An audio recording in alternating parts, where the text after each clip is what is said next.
Good morning, good afternoon, guys, and a very happy Wednesday. We're halfway through the week already. Hope everybody's having a good day so far. Hope you're having a good week as well. Good to see you all. I thought we would talk about just have a kind of light-hearted, silly sort of show today. Found a couple of articles, found a couple of things on Twitter that made me smile. So we're just gonna have a chat, I think. But before we do, let me say hi to everybody. So we have got Sonora Poopas Cuba. Hello, good to see you. We've got Jim the Viking. Good afternoon. We've got Bash Brother Chris Persia. Good to see you. Good morning.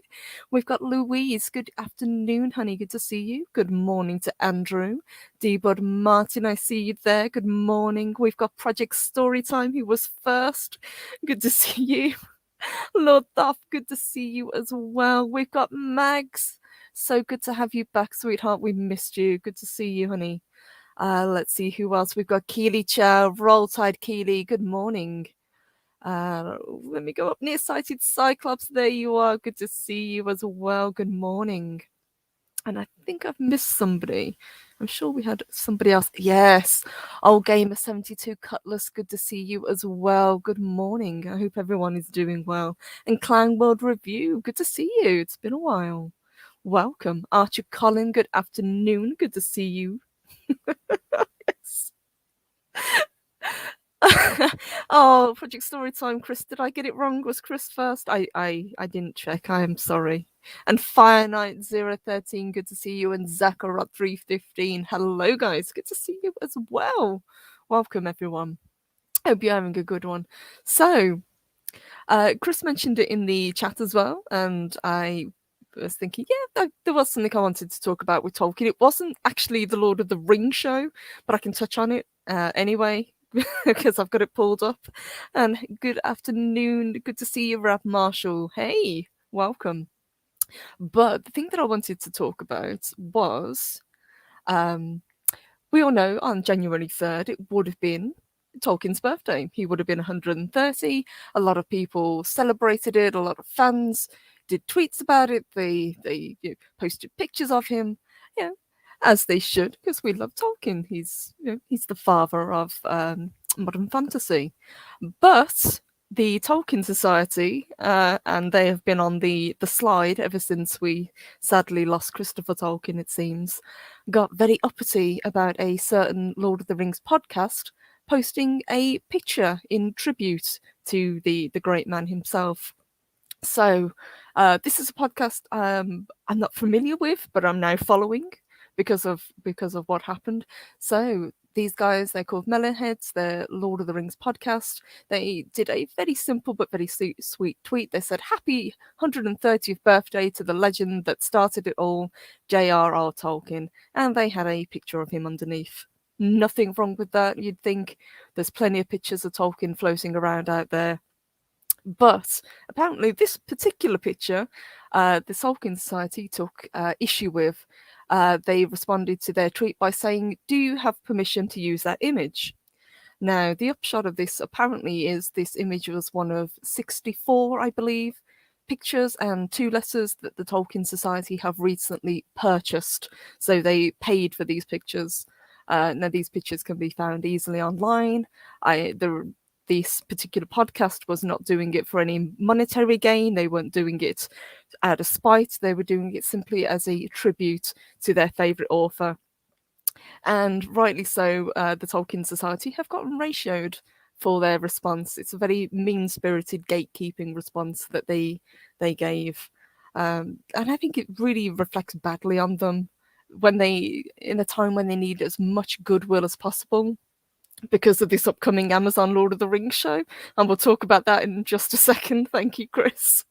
It's a very odd way, and I think they could definitely have picked their battles much better than to pick on a podcast that was simply trying to say happy birthday to somebody. Snorter Pooper says the Tolkien Society worships Morgoth.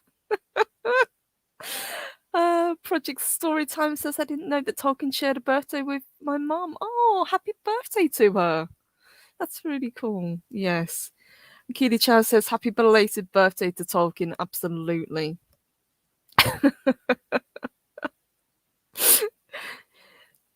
Let's see what else you guys are saying. Oops, it skips on me. Chris Persia. You're all first in my book, guys. You're all number one. Don't worry about that. But since he brought it up as well, he was talking about the upcoming Amazon TV show, which we've talked about quite a bit in the past.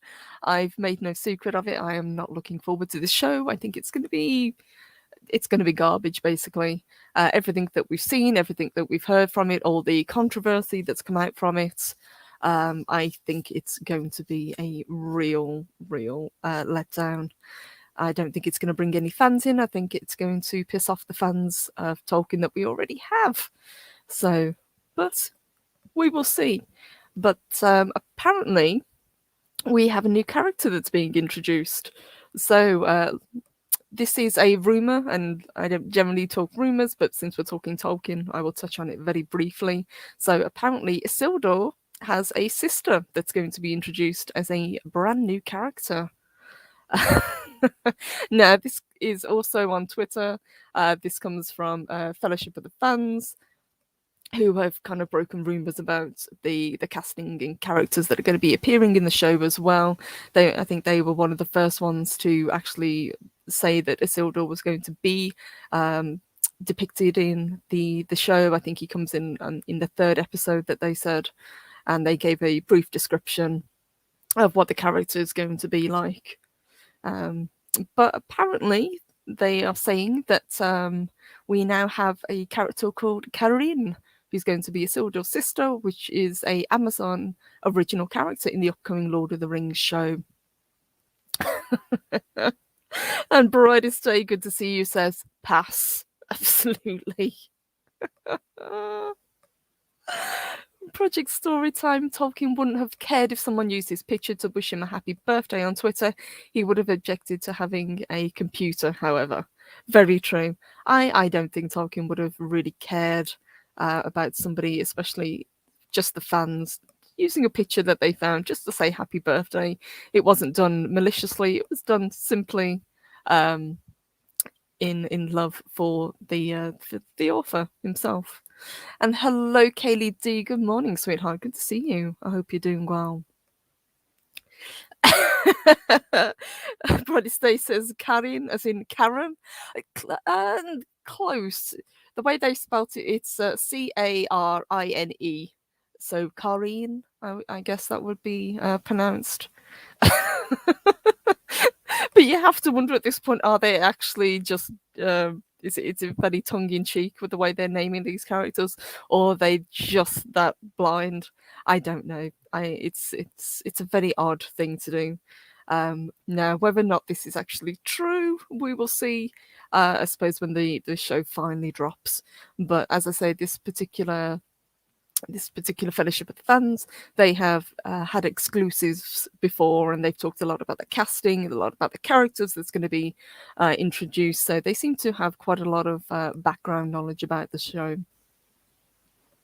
One of the tweets that they said, it's a exclusive. Isildur's sister doesn't want Isildur joining the army. There is said to be one emotional scene where she chases Isildur through Numenorian. Through the crowd, yelling his name. Oh my god. This is a reminiscence of the way that Elrond yells his name in the prologue, apparently. So we will see about that. Kaylee D says, are any of the original cast or characters going to be in it? Not that I've heard of. To be honest, but like I said, I am going to try and wait as much as possible. I don't want to go into this knowing everything about this show, because I think the more that you know about the show, the more you kind of have a preconceived idea. So we will see. Jim the Viking says, after the way Amazon treated WOT, I'm not going anywhere near Lord of the Rings TV. For the Wheel of Time. I'm not going anywhere near Lord of the Rings. I just don't want to know, even though I love Middle Earth stories and lore. I think a lot of people are like that, to be honest, Jim. And good morning to Snowdub. Good to see you. Hope you're having a good one today. Chris Push, Purple, they're definitely wearing their blinders. It does seem to be that way. They're just going to power ahead and do this show, whether they like it or not. And this isn't the first time that a show has been kind of tone deaf to what the fans have been telling them. This is something that we've had quite a lot, but this particular show, because it's Amazon, because it's so expensive, this is such an incredibly huge gamble for Amazon to make, not just with the how much money it's costing, but the goodwill of the fans. People love Lord of the Rings, they love Tolkien, and with good reason. Snorter Pooper says Karine doesn't even sound like a name Tolkien might have used. It doesn't, does it? It's kind of a generic name. Hopefully she's not going to be that great a bigger character, but we will see. Archie Collins says, isn't the show set like a millennium before Lord of the Rings? Wouldn't that make any of the original characters not have been in them? This is true, but I think this just kind of squeaks in at the end of the Second Age. That's why they're kind of getting away with using Isildor in this.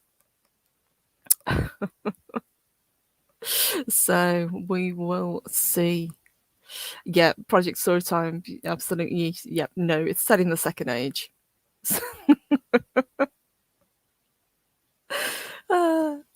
And Karen from the House of Whammon. Indeed.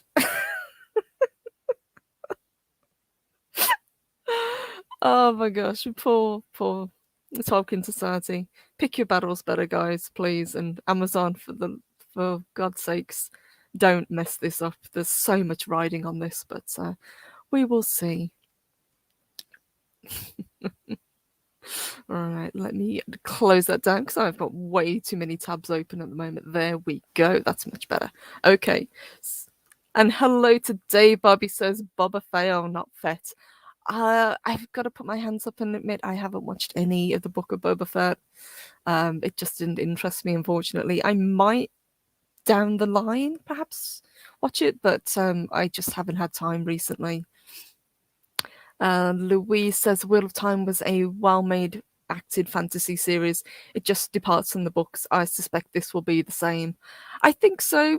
And there's a big difference between departing from the books and just taking an IP and using the names. I mean, hell, we've had this with Discworld, The Watch. It had all the characters, it had all the names that you would expect to be there, but it had none of the heart of any of the books that Terry Pratchett wrote. And that's why it was such a massive fail. And hello, and good to see you, Coffee on Coroban. Hope you're doing well today. Keely Chan says, as much as I don't like gatekeeping, this Lord of the Rings show is a perfect example of why there needs to be gatekeeping at times. I would agree. Generally, I'm against gatekeeping. I think, if you're a fan of something, you're a fan of it no matter what. But there's a big difference between fans gatekeeping and wanting the best possible show or the best possible products, depending on what the IP is, and something like the Tolkien Society, as we were saying, just going after people and getting a little bit shitty about doing something as simple as posting a picture, which they probably did very innocently. And good morning to Captain James T. Skywalker. I hope you're doing well. Good to see you.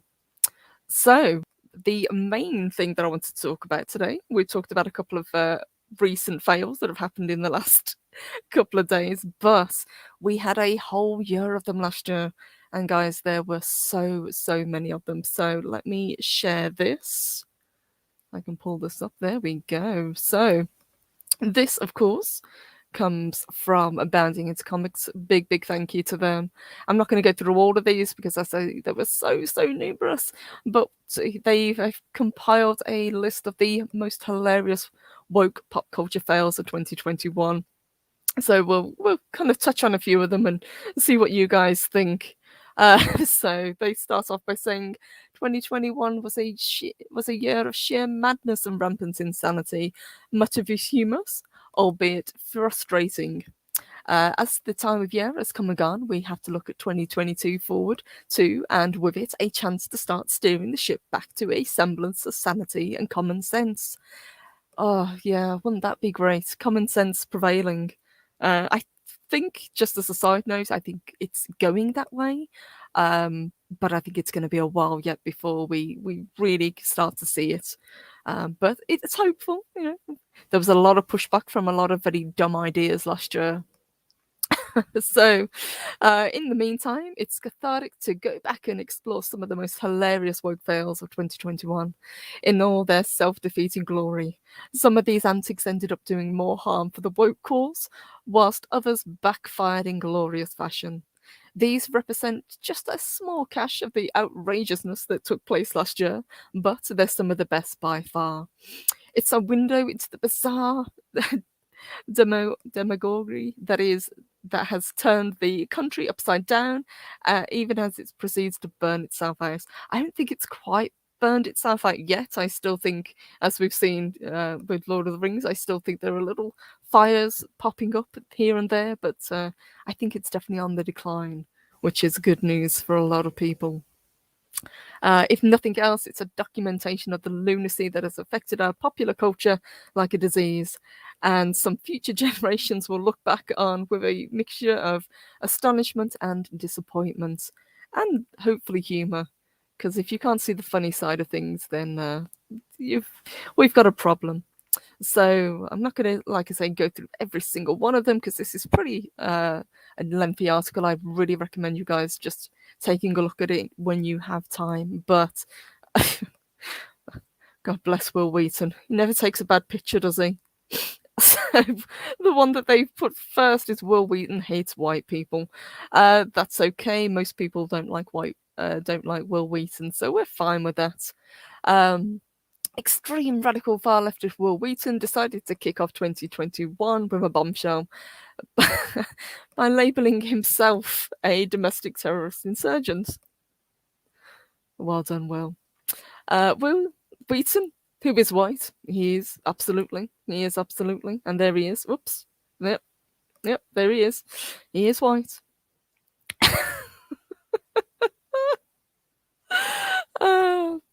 Labelled the entire white population with this moniker, prompting the sane and rational to bounce back and forth between confusion and laughter. That seems to be the way that most people treat Will Wheaton these days. I've got to admit, I've never been a massive fan of him. I was never a massive fan of him when he was on Star Trek. I never liked Big Bang Theory, which really kind of brought him back into the public consciousness, unfortunately.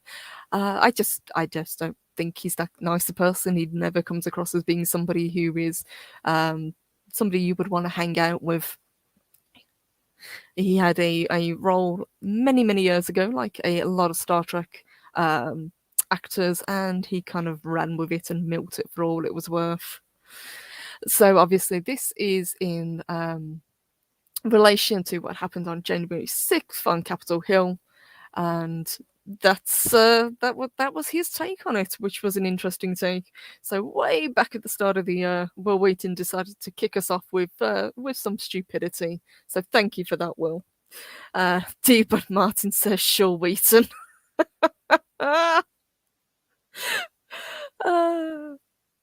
Gailey says, "I like some of the Big Bang Theory, but there are things I didn't like about it. I thought it was a clever idea.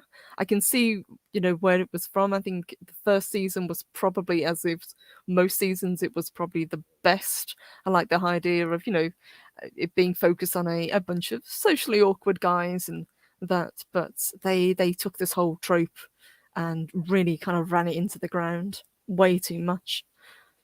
And hello to Miss Martin Muses. Hey, sweetheart. Good to see you. Good morning. It's Sash Melody. Good to see you. It's just like a hairy snowball. I'm guessing you're referring to Will Wheaton's head in that regard. And Chris, absolutely. Hashtag shut up, Wesley. And I wish I could say this was the only time Will Wheaton opened his mouth and said something stupid in 2021, but we all know it wasn't. So he's a guy that really doesn't learn his lesson. Project Storytime says, always look on the bright side of life. Absolutely well said. And congratulations with your live stream on Saturday. And when I listened to it, it was a great, great debut stream. Well done to you guys. Really, really enjoyed it. Isash Melody says Will was corrupted by Roddenberry, who told him his character was Baby Roddenberry. Yeah, that'll do it. I mean, if you get told that you're special, I suppose, and you hear it enough times, you start to believe it. But yeah, Snorter Poopers, I agree. Wesley Crusher was a arrogant, snotty brat. Not much of a stretch for Wheaton to play. He wasn't. No, he wasn't an interesting character in the show, and I think a lot of people really he rubbed people up the wrong way. He had a few good episodes. Don't get me wrong. You know, some of the interactions that he had with the other characters, the other cast, they were pretty cool. But he was one of those characters when he was written. He could do no wrong. And Andy Masterson, good to see you. He says Will Wheaton is the definition of irrelevancy. Yeah, a lot of them have gone that way. Unfortunately, they really want their time and attention. So the best way to do it, and we've talked about this in the past as well, is to say something stupid. So let's see what else. The big one that I would have put at number one. I don't know whether I think these are chronological rather than terms of impact, but Gina Carano. Now, a lot of people here, myself included, really like Gina Carano. I think she's a really cool lady, especially on Twitter. She's one of those people that really doesn't seem to give that much of a crap about what people think about her. She is a very strong person, and she has her own views, and she's not afraid to express them, as is her right. But obviously, early on, and this has been covered extensively, she was let go from playing Cara Dune on The Mandalorian for tweets that she put out comparing ultra left transgender movement and the dehumanization of political opponents, which was akin to the Third Reich. Now, this isn't the only person, and not the only person, as they correctly point out, who works on The Mandalorian, who reference Yahtzees in tweets, but the difference is because of her beliefs and because of what side, the political side she was on, she was let go, and Pedro Pascal was allowed to keep his job. And this has been going back and forth pretty much for the entire year. You know, Gina was getting a lot of support, and then Pedro Pascal's fans came out and kind of jumped on the bandwagon and really, really tried to run her name into the dirt. But with the interview that she did with Ben Shapiro, I think that really helped get her point across. Watching that interview, she came across as very articulate, very poised. She knew exactly what she wanted to say, and she wasn't afraid to say it. She did not back down. She did not bend the knee. And I think that won her a lot of support, and myself included. Let's see who else we've got. Easy Canadian. Hello, sweetheart. Good to see you. Jim says she's even given Betty White a run for all. Coolest, doesn't give a crap lady on the planet. I'd agree with that. Absolutely. She is very cool.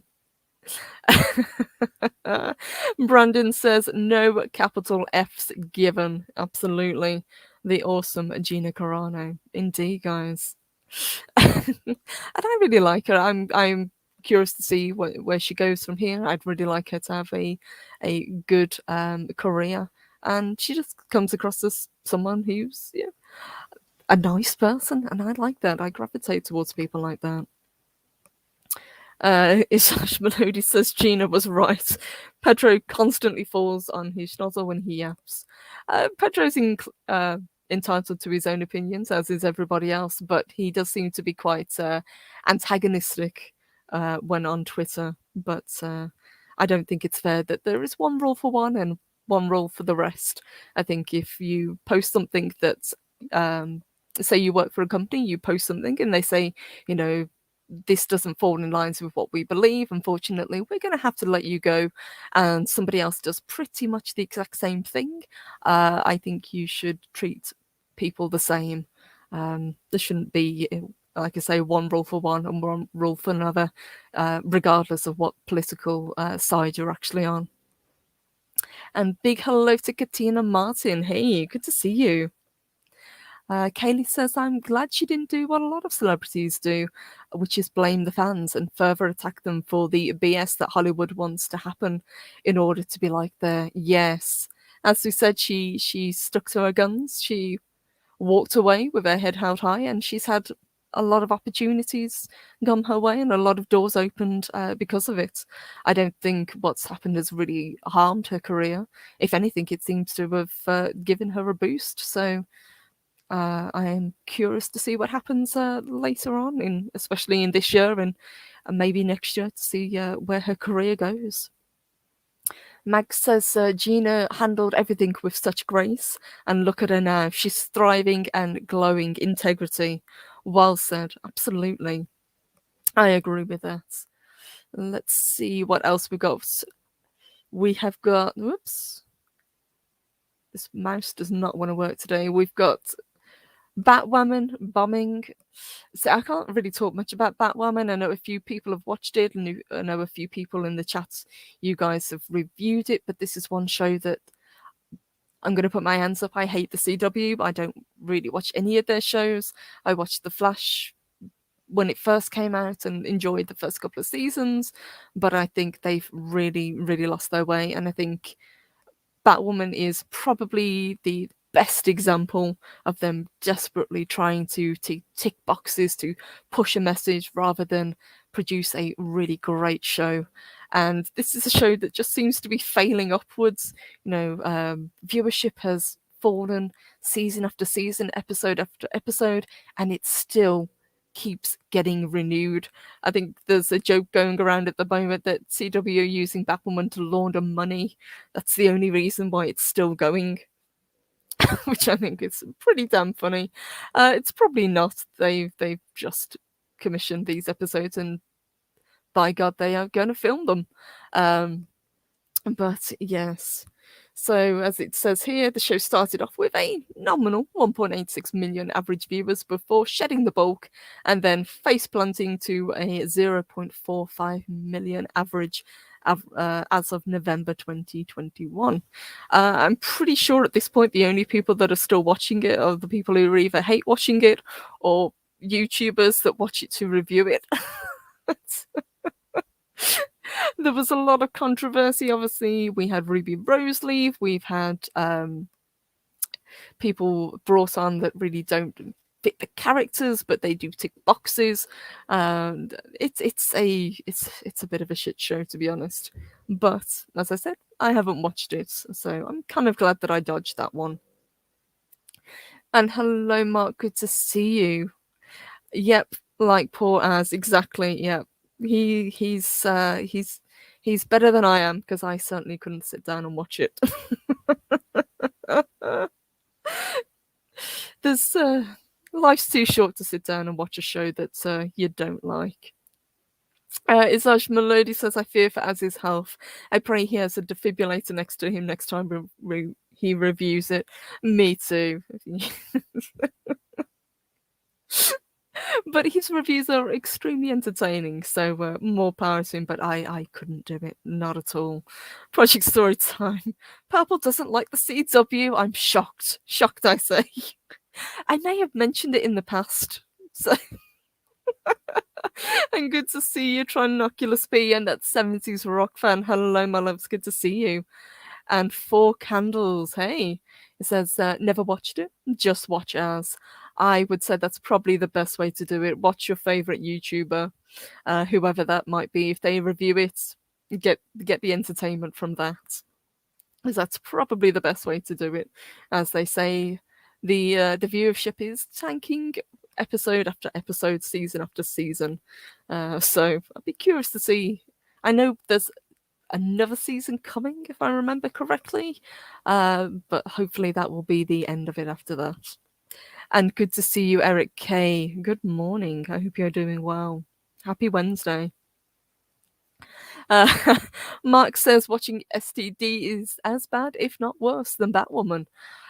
I watched the first episode of STD of the new season, and I just thought it was, well, it's like every other episode of STD. Mark has a much stronger constitution than I do. Again, I yeah, I can't watch something terrible. And I do like terrible shows, don't get me wrong. I like terrible films. There's something appealing about watching a really bad show occasionally. But there's a big difference between watching a show that's just objectively bad to watching a show that pushes a message at you or lectures you or tells you how you should think or how you should feel or how you should react to these characters. Especially whilst shitting on a already established IP. Trinoculus says, at least I'll stop reviewing The Equalizer. You know what? I completely forgot that show existed. Oh dear, there's been so many shows that have come and gone. The other one that came and went, that came with no fanfare whatsoever, was Clarice, if I remember correctly, based on the Silence of the Lambs. I think that was a Kurtzman run show that lasted one season, then got canned. We had the glorious fail that was Cowboy Bebop. But I think Brandon's still laughing about that, and as he should be. Cancelled 3 weeks after it gets launched. That was a hell of a thing. Mark says there's only one Equalizer, and Queen Latifah isn't it. Yes, I would absolutely agree with that. And Brandon says, yep, Kurtzman blew it badly. I thought so. I thought it was a Kurtzman wrong thing. Generally, if something fails in the first season, it's usually got Kurtzman's name attached to it. It's amazing, really, how he keeps getting jobs. Cowboy B-flop. And he says, yeah, that was quick, makes me happy. I think it made a lot of people happy, and then there was this not at all manufactured by bots pushback and petition to bring it back for the second season, and I'm glad to say that failed also. So yeah, that did make me smile. Not that I want to see something that people love fail, but when you take an IP that's as beloved, and we talked about this so many times, whether it's Star Trek, Star Wars, Doctor Who, Cowboy Bebop, anything, anime, books, Wheel of Time, Lord of the Rings, you have to respect what you're producing. You have to respect the fans. You have to respect the lore. And time again, we've seen that this isn't the case with these sort of shows and films. And people are picking up on it now. And we've said it in the past, if you don't like what you see, then don't support it. That's the only way that you can get through to Hollywood or to producers, to Netflix, to Amazon. If you don't like it, don't pay for it. I cancelled Netflix way back, not last year, but the year before, when the came out that shall not be named. I just couldn't support a company like that, and everything else that has been on Netflix that I've watched, including Bebop, I went sailing for. Snorterpooper, shortest review in history. It sucked. Truer words never spoken, Snorterpoopers. And Keely Chow, yep, that's the one. Yep, I think back in the day I talked about it, if I remember correctly. But yeah, I can't support that. Not when they double down so badly. Mag says, same purple. My parents and I cancelled Netflix after that interesting situation. I did too. Exactly. I just thought, nope. Brandon says exactly the same. Nope, no Netflix for me. Indeed. And we've talked about this in the past. There's so many streaming companies now all competing for your dollar. You've really got to be choosy where you go. Oops. And absolutely, yes, I saw this, Katina. She says that Twitter was nasty to Miss Nina because she started the petition to keep Cowboy Bebop cancelled. Yes, she did. The lovely Nina Infinity, bless her. I signed that petition. I know it was very tongue-in-cheek, but it just shows how polarizing these things can be and how nasty people can be on Twitter. And I know people say that Twitter is a cesspool, and I'm inclined to agree with them, to be honest. I use Twitter mainly for networking and promotional reasons. Just incidentally, I'm also now on GETTR. I just signed up today and I'm going to give that a whirl. It seems pretty cool. The only thing that I found that it doesn't have is a way to directly message people at the moment. So hopefully that will be something that they incorporate down the line. But so far, so good. And anything that is a competition to Twitter, I think is a good thing. And Keely says Twitter is a cesspool and a dumpster fire at the same time. It's amazing, isn't it? Let's see what else we've got. I'm going to skip down a few of these because a lot of these talk politics, and you guys know I don't do politics. We've got Josh Whedon getting cancelled. What else have we got? We've got the left tripling down on racism. Oh, this was a good one. Dr. Seuss books getting cancelled. Yeah. Now, just as a Brit, as a side note, although I know Dr. Seuss, he wasn't as much of an influence over here as he was obviously with you guys over in the US. But I liked him. I liked his books. I read some of them when I was little. But yes. So apparently 2021 was the year when the left could no longer tolerate books written by Dr. Seuss, which nobody had complained about up until that point. When you start complaining about books written in the 1950s, I think it's time to take a step back and really kind of look at yourself and think, am I creating a problem where there isn't really a problem? But self-reflection is a important tool. The decision by the company to strike several of the popular children's authors' books from publication was met with immediate, overwhelming backlash by anyone who possessed basic reasoning skills. Rightly so. The goal here was twofold: to cancel yet another part of traditional American culture, whilst simultaneously replacing it with woke propaganda. This would play out later in the year when a massive education sector scandal broke out, where parents were outraged to find that the P word was readily accessible in children's schools. Yes, so it's a case of pick your battles very carefully. I don't think anybody was particularly offended by Dr. Seuss. I don't even think most people remembered these particular books until they were dug up. But this isn't the first time that books have been banned from schools or considered wrong think, I suppose, would be the best way to put it. And I'm one of those people that I think everyone should have access to all books, read everything, and then make up your own mind. Once you start banning books, you're heading down a very, very slippery slope. Let's see what you guys have got to say. Four Candles says, if you don't like it, don't read it. Yes, I would agree with that. That's probably a good way to look at a lot of things, not just books, obviously, but TV and movies. If you don't like it, just keep walking.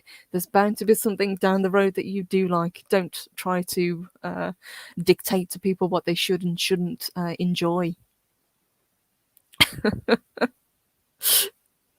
Let's see, what else are you saying? Nearsighted Cyclops says, smartest thing I did last decade was never sign up for Twitter.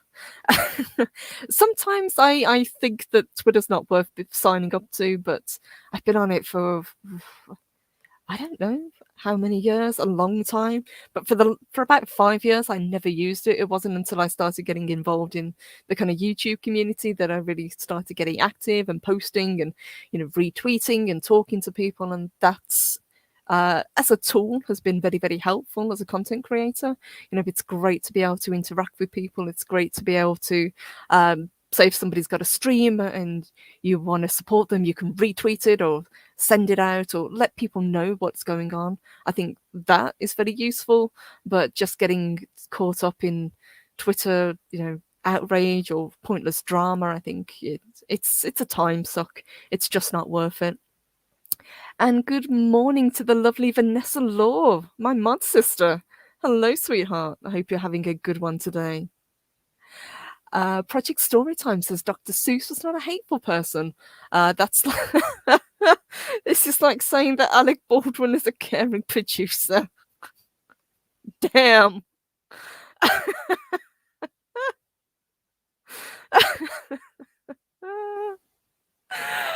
Katina Martin says, I got my little niece books of his for Christmas and she loved them. She's 3. Oh, that's so sweet.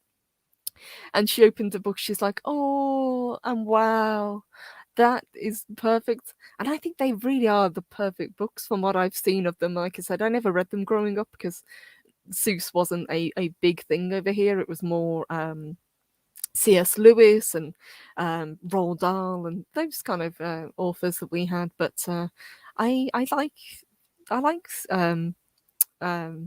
Dr. Seuss. I like the whimsical nature, and I like the way he wrote, and I like the characters that he came up with.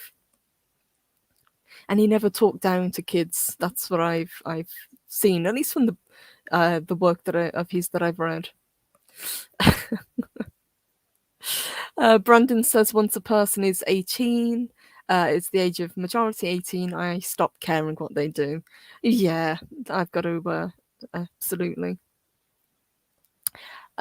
Colin says, rise and shine, and yet apparently a certain Austrian painter's story of his struggles is still relatively easily available. It is. It's very easily available, and I say read it. Go for it. It's a terrible book, but if you are so inclined, read it as well, and make your own mind up. He was a bad at writing as he was at painting and being a human being, but I'd never say don't read it. Max says, I love Dr. Seuss. These people have no joy. Absolutely. And Jim the Viking brings up a really good point, and one that we've seen brought up quite a few times recently. It's especially in the latter half of the year. He says, like when authors and actors are saying, if you don't like it, then don't buy my book, as part of their promotional tours. Indeed. And then they hit back and say, well, why didn't you support us? You guys are just bigots, and out come the names, the ists and the phobes. But you said if you don't like it, don't buy it.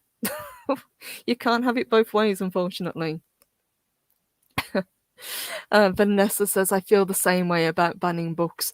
Absolutely. I think it's kind of a test of society. If you start dictating what people can and can't read, you are trying to dictate how they think, and no society should be able to tell the individual what they should and shouldn't believe. That, like I say, is a very slippery slope, and one that we've had recently in history, and history has a way of repeating itself if you don't learn from it.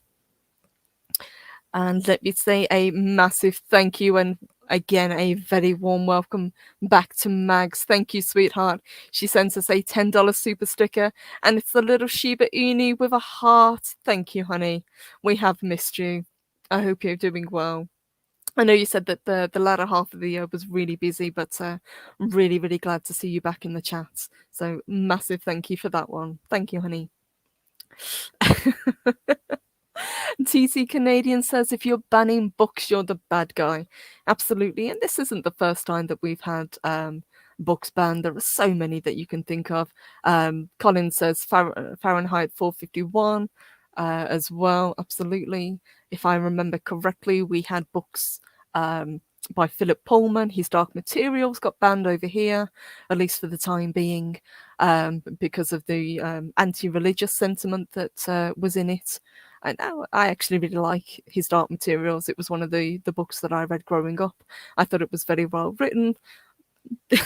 Not a massive fan of the author anymore. I think he's gone off the deep end. He went a little bit crazy, but I can separate the artist from the art. Same with one of my favourite authors, Lovecraft. We've talked about him before.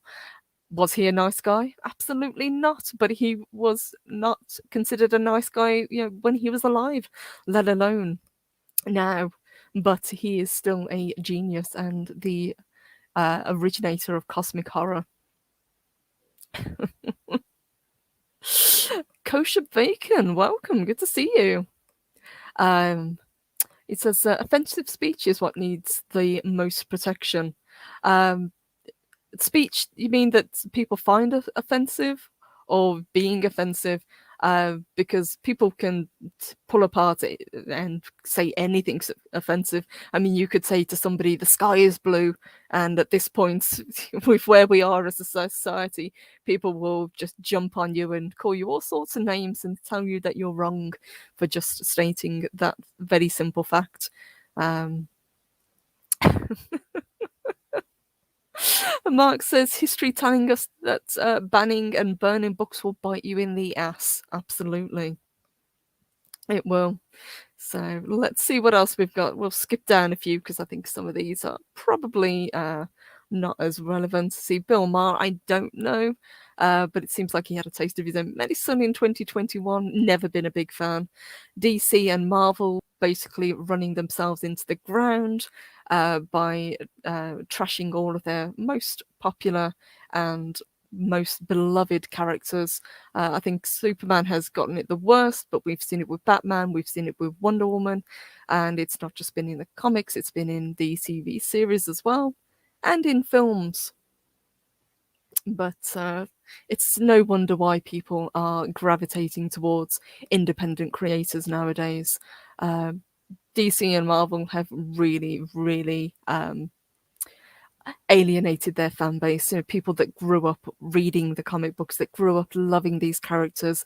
And I think a lot of it comes down to this whole idea that you have to somehow be able to see yourself in a character, you have to identify with them. I think that's ridiculous. And a lot of this, I think, has come from a lot of people want to feel special. That's the upshot of it. My favourite character is and always has been, at least hero-wise, Batman. I love him as a character. I've read him.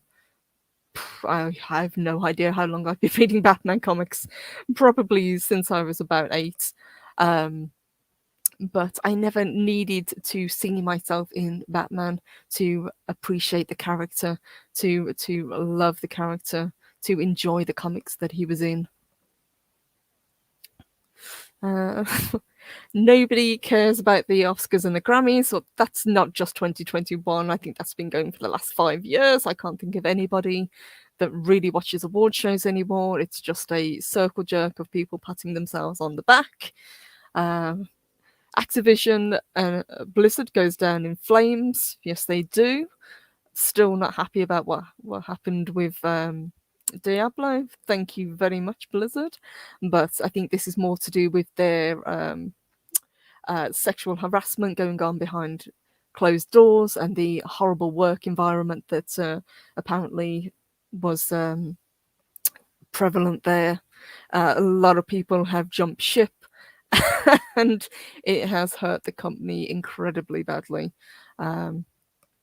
That and World of Warcraft has been going downhill for many years. Never been a fan of any DeGeneres, so I'm going to scrub that. I don't know LeBron. Let's see what else we've got. Oh, John Cena decided to bend the knee. Now, John Cena was somebody that I actually liked. I thought he seemed to be, an okay guy, kind of down to earth. I thought he had kind of a sense of humor. But let's see what they've got to say about John Cena. For a man with a neck as thick as a rainforest tree trunk, it's a wonder how former WWE wrestler turned actor John Cena, actor, they should have put in quotations, has a spine capable of supporting it. I love that line. In 2021, Cena essentially got down on his knees and apologized to the Chinese Communist Party for mistakenly referring to Taiwan as an independent country. Yes, he did. And he bent the knee so quick, it's a wonder he didn't give himself whiplash. It was incredible. He posted an apology video, and he received instant backlash, with many claiming that Cena was both a coward and a sellout to the human rights abuses of the party. So, what have we learned from that? And it's something that we've said pretty much all along. Don't apologize. It doesn't matter. No matter how many times you say I'm sorry, it's like blood in the water, and they will keep attacking.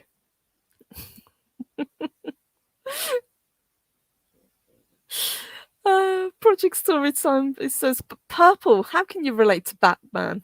He's not a red-headed English woman with an internet show. Exactly. It's a mystery. And you take care, Mags. Have a good one. And hello to my other mud sister, Jennifer Cisco. Hello, sweetheart. Hope you're having a good one today. More than welcome. Good to see you. TC Canadian says, John, you should have said West Taiwan. Brandon says, yep, and never back down to the weirdos. Well, we've seen it time and time again, haven't we, guys? You know, somebody does something that is controversial, they automatically apologize and bend the knee, and it doesn't actually help. Like I said, it's blood in the water, and they will just keep on attacking.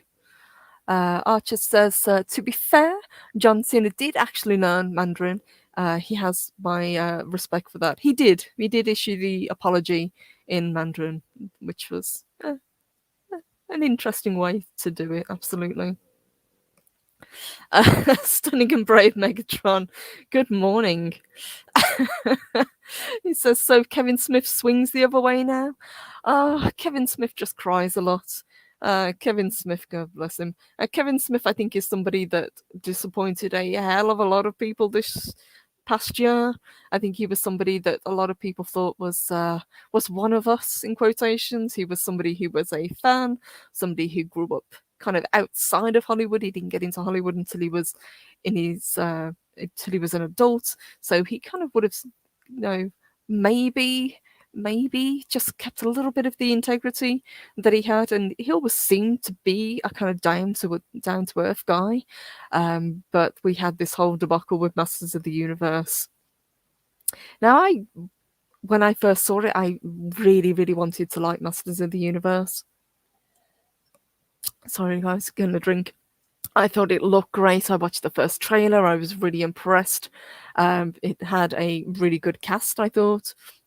And I thought, yeah, this is something that we can get behind. If this is as good as the previous one that we had, then brilliant, And if it picks up from where the 1980s Masters of the Universe left off, even better, because it ties together, the adult fans, and it helps introduce a whole new generation of younger fans. And there is nothing wrong with that. But Kevin Smith just turned out to be a bit of a liar. Everything that he said about this show, everything that he said about being a massive fan of Masters of the Universe and growing up watching He-Man was lip service. It was a lie. And when he got called out about it, instead of, saying, yeah, you know what, maybe I exaggerated, but I'm really excited about this. I've started watching the show. I've done my research. I think this is going to be a fantastic way to bridge the generations, and I hope you guys really enjoy it. He didn't say that. He decided to double down, and he actually attacked people on Twitter. He attacked YouTubers. I believe Clownfish TV was one of the ones that he went after, which was a very silly thing to do because it is seen as punching down, and you should never punch down. But yeah, he got the backlash for the first half that he deserved, and when the second part was released, what he got was apathy. Nobody cared. I didn't really see many people reviewing it. I think we did a show talking about it, but it was just a panel basically roasting it. It wasn't an in-depth review that the first half got. And I think people just did not care. They didn't like the characterization. They didn't like the way the story was, and they didn't like what was done to He-Man. He was a side character in his own story. Zakarat says no, Seth Rogen. Yes, Seth Rogen I'll probably get to before we finish as well. Absolutely. Somebody else who cannot stop himself from attacking people when he gets criticism. Brandon says, yep. GAF button broke on Masters of the Universe that Kevin Smith tried to shove us. It did. And I watched all of it in the end, but I just didn't care. And this is coming from someone who is actually a really big fan of Masters of the Universe. You know, I grew up watching it. I loved the characters. And there were bits about the show that I enjoyed. I thought the music was good. I loved the animation. But that was all down to Powerhouse Studios. That wasn't anything to do with Kevin Smith. Ishar's Melody, Kevin Smith fixes heart, side effects are leaky eyes and emotionally static behavior. Yes, he has gotten very emotional ever since he had his heart attack, and I wouldn't wish anybody ill. I'm very glad he's still with us, you know. But he definitely changed after that, and after he lost all of that weight. It still surprises me, though, that he dresses like a fat guy. If you ever see him on interviews, he's still wearing oversized T-shirts and oversized jackets. It looks a little bit odd. Let's see what else we can find before we wrap up. The Marvel MCU hitting a brick wall. Now, a lot of these... I think of all of these, the only one that I talked about and did an in-depth review on was Black Widow, if I remember correctly. As much as I did enjoy Spider-Man, I didn't do a review on it. I think I've talked about it in a show, but I didn't do an in-depth review. I never watched Eternals. I haven't watched Shang-Chi. The only show that I watched was all the way through was WandaVision, and that kind of fell down halfway. So I gave up. I watched the first episode of Falcon and Winter Soldier. I watched the first episode of Loki. Haven't watched any of Hawkeye. It just didn't appeal. And that's a shame because the MCU was such a powerhouse. You know, people loved looking forward to these films. You know, this was an event. You know, you took your friends, you took your family, you went multiple times to see these films because you knew that you were going to have a fun time. But these films are not fun anymore. And I think they've kind of run out of steam. I think the best thing that the MCU could have done perhaps is end it on Endgame, as they say here. It would have been a stopping point. I didn't like Endgame as a film. I thought it was a letdown, but it would have been a good place to pause, take stock of what's going on, and decide where to take the MCU from here. But they jumped straight into Phase 4, and I think it's backfiring on them. The only film that most people seem to be looking forward to now is Doctor Strange. So we will see. And it's kind of telling that Sony, with Spider-Man No Way Home, managed to just give the fans what they wanted, to be a fun film, to treat the characters with respect, to reintroduce old characters that we'd loved in an intelligent way. I think they did very, very well, and they deserve the credit for it.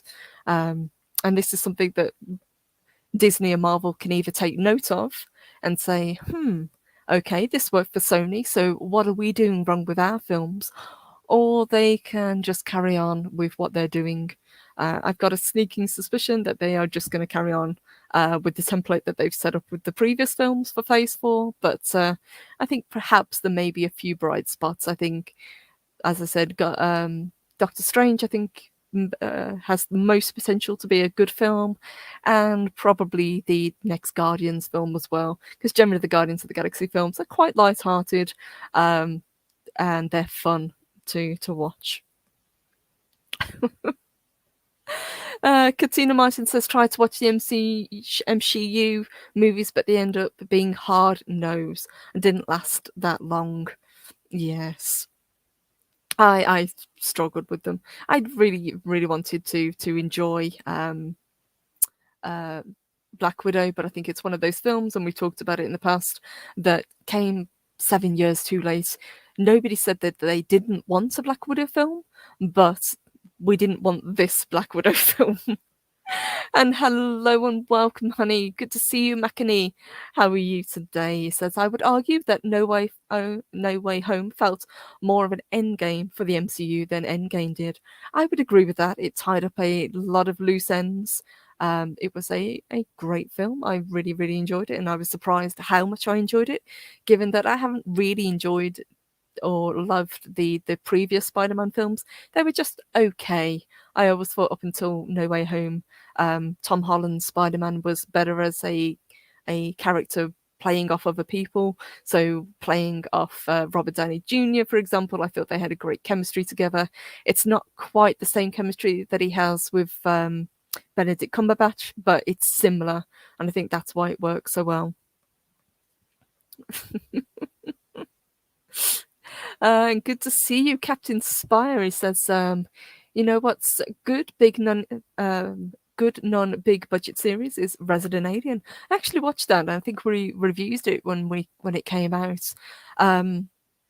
With the exception of one character, it's been pretty good series so far. That's good. I might go back and watch it, because like I say, I got about halfway through, and as much as I like Alan Tudyk, I think he's a great actor, there was something about it that just wasn't grasping me, and I think I need to go back and just kind of watch the whole thing through again. But I heard good things about it, and I know a lot of people that watched it really did enjoy it. Chris says no Lost Purple, it was a Kate Bishop show, not Clint Barton, a Hawkeye series. And Snowdub, hello honey, he says the MCU is dying a slow, painful death, listening in at work. Well, you take care, you have a fantastic day, Snowdub. It's always good to see you in the chat.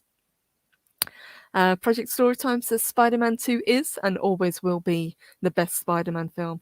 That I would agree with, and I think that's why No Way Home hit the right notes with a lot of people, because it was very similar in tone to Sam Raimi's films, which I think hit a lot of nostalgia buttons. I know we don't like to say member berries and things like that, but it definitely hit the right notes with the fans.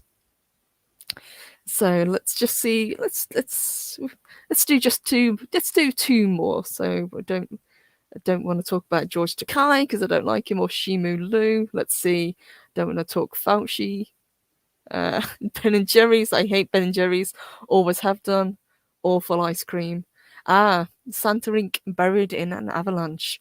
Now this was funny. And another show that I watched a few episodes of, I think I watched 2 episodes and then gave up with, just to kind of test the water, because if I'm going to have an opinion about something, I like to at least give it the benefit of the doubt. But it was terrible. So this came from Seth Rogen and Sarah Silverman, and they decided it would be a fantastic idea to create the most unfunny show in history. And that's saying something from the same guy that gave us Sausage Party. Let's see. All in an attempt to troll anyone who isn't a rabid radical leftist. It ended as one would expect, with Santa Inc. getting savaged by audiences whilst critics refused to even go near it.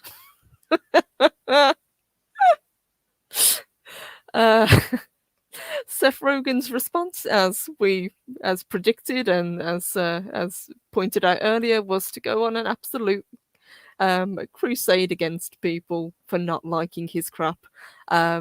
I believe one of his tweets, he said that looks like we've annoyed a lot of white supremacists out there. No, Seth, no, you're just pissed off people that have had a hard year, and really the last thing that they needed was you shitting on Christmas. Even though you seem to think it was really damn funny at the time to do so. I'm of one of those people that think this was manufactured. They knew from the outset what was going to happen. They knew that they were going to be outrageous, and they just didn't care. So, I guess having the worst rated show ever is something to be proud of. If you want to hang your hat on that, go nuts, Seth. I would be absolutely mortified to have created something so reviled. Four Candles says, wouldn't even watch it after a few beers. Indeed. And hello to Mark D with a C. Good morning. Good to see you. Hope you're doing well. Oh boy. Seth Rogen and Sarah Silverman. Humanity's greatest two jokes. Indeed. Project Storytime says Santa Inc. 2, Rogan files for bankruptcy. Well, they were pushing to get a second season, weren't they, if I remember correctly? Well, go for it. Go nuts. And it's a real shame because I'm one of those people that absolutely love stop motion animation. I don't think we see enough of it, but if it means we never have to see anything like this again, I'm fine with that. And Mark D with C says, stick to the classic Rankin Bass movies, bar humbug to Rogan and that Santa Inc. crap. Absolutely. Well said, Mark. Captain Spire says, we insulted Christmas, Santa, the elves, the season of joy, and merry, most rational human beings. What went wrong? Exactly. It couldn't have been us. It couldn't have been us being antagonistic and, shitting on people when all they wanted was to have a happy holiday and get together now that they can with friends and family and people that they love. No, that's crazy talk. And Trinoculus says, I'll watch Wallace and Gromit instead, thank you. I love Wallace and Gromit. It's so good. So, guys, I think it's going to be, because we've talked about Jesse Smollett, I've talked about Spielberg, going woke and having his film. We've talked about LeVar Burton trying to drum up some interest. We've talked about the Matrix being an absolute fail, which was predicted. I've got to admit, I'm not a massive fan of the Matrix. The first film I absolutely loved. The sequels, I think they got weaker as time went on, and this latest one was terrible. We've got Demi Lovato, desperate for attention. Just don't give it to her. I think that's the best way to deal with Demi Lovato. Just ignore her and she'll go away. We've got Paul Feig getting the ultimate snub and then bitching about it on Twitter and finally getting his way. Now I'm thinking about getting the collection, but I will be no doubt one of the many, many, many people that will never bother to download the 2016 version. It's going to stay as a digital code, and it will be until the end of time. It's because I don't care to watch it. I watched it once when I was on a plane, and I got about 15 minutes in, and I noped out and decided to have a nap instead. So let me get rid of that. So, guys, that is some of the most hilarious fails that we've had. There have been so many, and you can probably think of more. Yep, exactly. That's the exact response, Colin. Demi who? TZ Canadian says, love the Matrix. So sad the sisters destroyed it, as would say whamming. I did too. I thought, the first Matrix was revolutionary. I thought it was a brilliant idea. But as is with a lot of things, if you keep doing sequels, eventually you're going to run out of steam. Makini says, I'm the same. It's expensive, but I'm considering the Ultimate Collection and just not redeeming the code for 2016. That's probably what I'm going to do, to be honest. Absolutely. It's like you say, it's not like they're giving it to you as an extra disc. So it's not really a win for him, to be honest. Chris says, Purple, we need to create a site where everyone who purchases the Ultimate Collection can send the digital code back to Paul Feig so we can appreciate his work all by himself. He's got to have a PO box or a mailing list or something. Perhaps for his birthday, I can put it in a birthday card for him and send it back to him. I think that would be pretty apt since he's apparently one of the very few people that really like this film. And hello to Decepticon's Cave of Toys and Villains. Hello, sweetheart. I hope you're having a good day today. Oh my gosh. Guys, I want to say a massive thank you for everybody who joined me today. A massive thank you to your support, to the super stickers that came in. I am really, really appreciative of you. We will be back later on this afternoon. We have got Pink and Purple, and that is over on Arwen's channel. So looking forward to that. It should be a really fun show. It's going to be the first one for the new year, so we're kicking it off in style. And guys, I hope you have a fantastic rest of your day. Thank you, Trinoculus. It says, appreciate your streams, Purple. Thank you for putting them out. Well, thank you for being here. I really appreciate that. You guys taking the time to spend an hour with me and to chat. I really, really appreciate it. It's always good to see you in the chat. Oh my gosh. Guys, have a fantastic rest of your Wednesday. Have a wonderful rest of your week. As I say, I will be back in a few hours' time. So if I don't see you there, have a great day and take care, everybody. Thank you.